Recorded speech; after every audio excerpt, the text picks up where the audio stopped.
Bom dia, professor António Lopes, da Escola Superior de Educação do Algarve. Bom dia, professor António Lopes. Bom dia.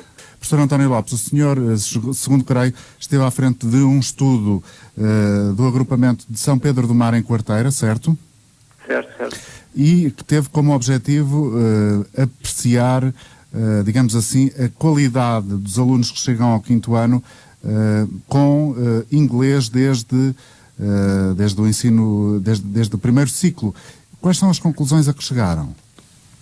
Ora bem, eu para já gostaria de contextualizar este estudo, uma vez que foi efetuado no âmbito de um curso de formação de professores de língua inglesa especificamente para o primeiro ciclo e educação pré-escolar.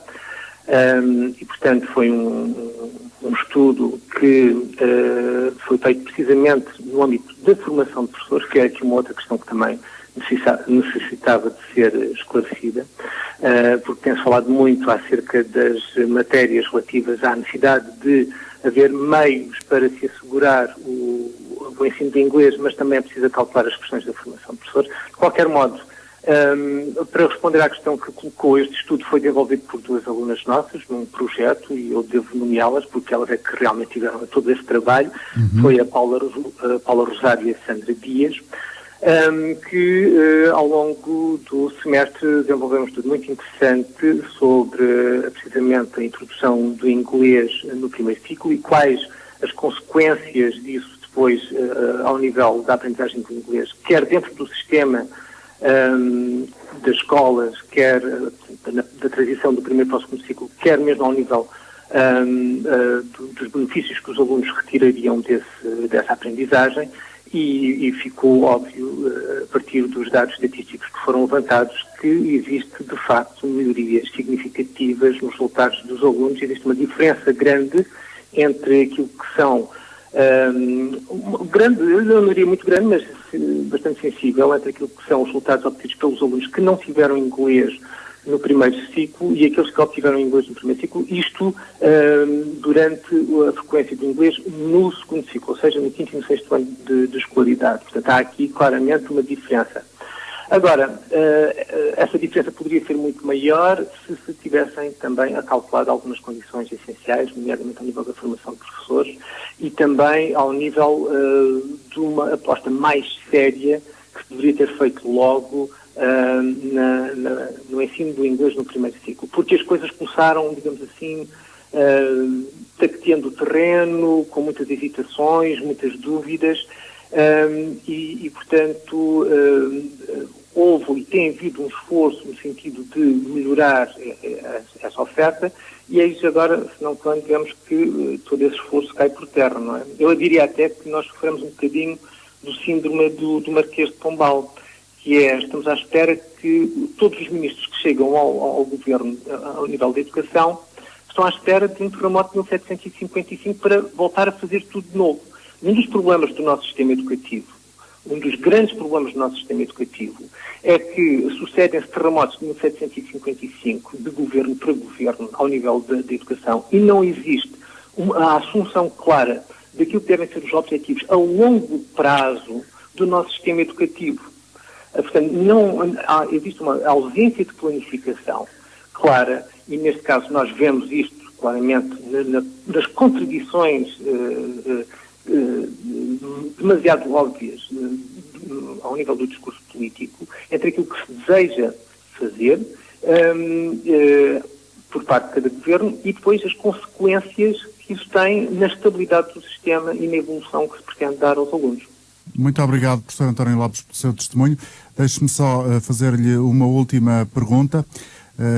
Ficou claro da intervenção que tivemos aqui no início, ou penso que ficou claro, outros ouvintes eventualmente terão outra opinião, do secretário de Estado do Ensino Básico e Secundário, João Grancho, que o que foi agora decidido é que o ensino do inglês passe a ser decidido pelas escolas, ou seja, no âmbito da sua autonomia, pelas escolas, pelas autarquias e pelos pais, mas não nas AECs, ou seja, nas atividades de enriquecimento curricular, mas dentro do próprio currículo do primeiro ciclo.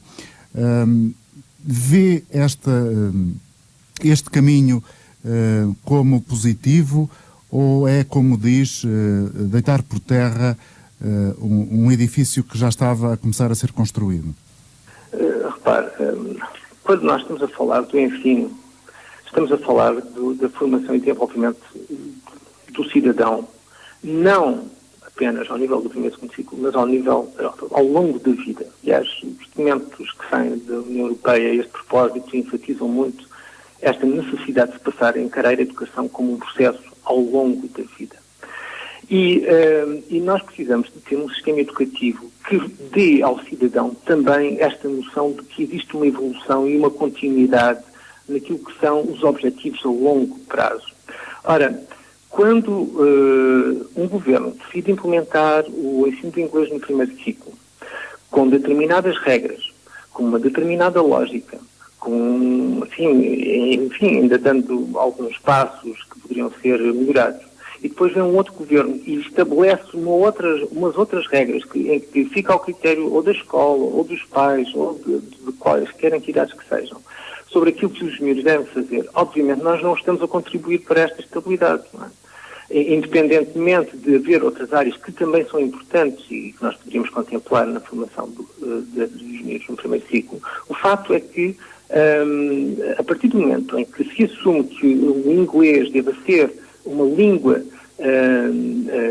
de ensino no primeiro ciclo, uma língua que deve ser ensinada no primeiro ciclo, nós temos de assumir isso sem quaisquer evitações e procurar melhorar constantemente o processo. E não estar a criar esta entropia, não é? Porque nós acabamos depois por deparar-nos com situações caricatas, que é, por exemplo, estarmos agora de repente a pedir aos docentes que ensinam inglês, por exemplo, no secundário, e que têm ensinado inglês no secundário durante alguns deles quase décadas, para emendar inglês ao primeiro ciclo do ensino básico sem nunca terem tido uma formação específica para o efeito. Repare que uma coisa é eu lecionar inglês a jovens que nos chegam ao ensino secundário, portanto, ao 10º ano, com já algumas bases de inglês, e portanto, todo o trabalho que eu desenvolvo com eles, mesmo ao nível das relações interpessoais, tem uma especificidade que não é minimamente comparável com aquilo que se passa no primeiro ciclo. Um professor de um primeiro ciclo não trabalha com as crianças do mesmo modo que um professor como se fosse um professor do secundário. Porque nem tem informação, não é?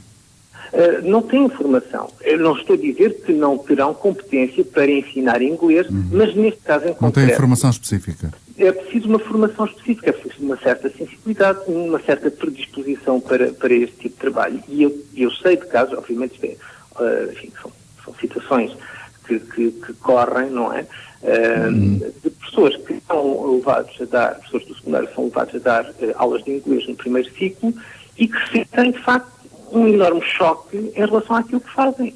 Mesmo pensar no que fazer com as crianças, que estratégias, que conteúdos dar, como planificar esses conteúdos, apostar numa vertente mais lúdica, etc. Tudo isso são questões que naturalmente causam alguma dificuldade num professor que tenha lecionado praticamente toda a sua vida no ensino secundário. Ora, nós temos de ser, como eu disse, temos de ser extremamente claros naquilo que se pretende relativamente ao ensino do inglês no primeiro ciclo e, portanto, temos de aprender com a experiência a consolidar aquilo que são as metas estabelecidas a médio e a longo prazo ao nível do ensino das línguas estrangeiras no nosso país. E eu aqui já agora gostaria de fazer a seguinte ressalva. Tem-se falado muito nas questões da competitividade e eu gostaria aqui de chamar a atenção para o seguinte. Nós, quando aprendemos uma língua estrangeira, não a aprendemos apenas porque temos esta necessidade imperiosa de melhorar a nossa performance económica. É porque as pessoas, quando aprendem línguas, não estão só, digamos, a preparar-se... A posicionar-se para o mercado. Não estão só a preparar-se para o mercado, estão a desenvolver-se enquanto pessoas. É evidente. António Lopes. Já agora, se me permite, eu terminava. Sim. Aquilo que a educação, para que a educação deve apontar, é para a formação de cidadãos, pessoas capazes de se relacionar com outras culturas, com outras línguas, ter uma abertura de espírito para outras coisas, porque, direto ou indiretamente, isso também vai beneficiar a economia, mas a economia não deve ser, e aliás é precisamente por causa desta obsessão da economia, a economia não deve ser aquilo que guia as nossas vidas, não é? Porque nós bem percebemos que quando o economicismo toma as rédeas das políticas, resultam nestas oscilações que em nada beneficiam a formação dos cidadãos. António Lopes, muito obrigado pela sua participação da Escola Superior do Algarve, Escola Superior de Educação.